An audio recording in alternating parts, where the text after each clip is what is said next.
লঙ্কা টি10-এ bat হাতে আরও একবার ঝড় তুলেছেন সাকিব আল হাসান। ব্যাটিং করেছেন কেবল ১৯টা বল, আর ১৯ বলেই তিনি ব্যাট হাতে দেখিয়েছেন চমৎকার এক ঝোড়ো ইনিংস। অর্ধশত রান পূর্ণ করতে পারেননি সাকিব, তবে দলের দারুণ সংগ্রহে বড় ভূমিকা রেখেছেন বিশ্বসেরা অলরাউন্ডার।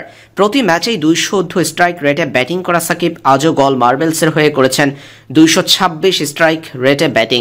১৯ বলে খেলেছেন ৪৩ রানের ঝোড়ো ইনিংস।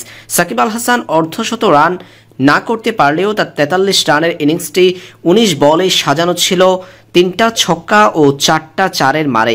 ৩ ছক্কা ৪ চারে ২২৬ স্ট্রাইক রেটে ১৯ বলে ৪৩ রানের অপরাজিত ঝোড়ো ইনিংস খেলেছেন সাকিব, যেখানে ছিল বেশ কয়েকটি দৃষ্টিনন্দন শট।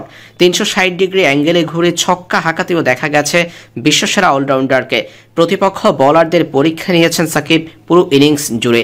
লঙ্কা টি10-এ নিজের ফর্ম আর ধারাবাহিকতার প্রদর্শনী দেখিয়েই চলছেন সাকিব।